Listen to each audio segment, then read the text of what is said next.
Subject కి ఒక teacher ఉంటారు, అన్ని సబ్జెక్టులు నన్ను చదవమంటారు. ఇంత చిన్న బుర్రలో అన్ని ఎలా నింపాలి?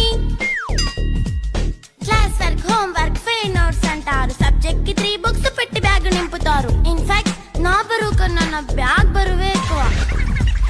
క్వశ్చన్లు, ఆన్సర్లు, సర్ప్రైజ్ టెస్టులు తమ్మి దాటుకొని మళ్ళీ స్కూల్ వ్యాన్ ఎక్కేసి అమ్మయ్య ఇక ఇంటికి వచ్చేసామనుకుంటే మార్క్స్ తక్కువ వస్తే చెయ్యాలి అసైన్మెంట్. రిపోర్ట్ కార్డ్ చూపిస్తే ఇంట్లో ఉన్న పనిష్మెంట్. హోమ్ వర్క్ చేయమంటూ మమ్మీ చంపుతుంటుంది. ట్యూషన్ టైం అయిందని డాడీ తరుముతుంటాడు. డాన్స్ క్లాస్ కి వెళ్ళమని తాతయ్య తిడతాడు. స్నాక్స్ తిని వెళ్ళమని నాన్నమ్మ ఆపుతుంది. ఇక అన్నీ అయిపోయాక కాసేపు టీవీ చూద్దామంటే మమ్మీ ఎంట్రీ ఇచ్చింది. బెడ్ ఎక్కమంది. చిన్న నాప్ తీసేలోపు తెల్లారిపోయింది. అయ్యో మళ్ళీ మొదలు ఈ స్కూల్ కష్టాలు.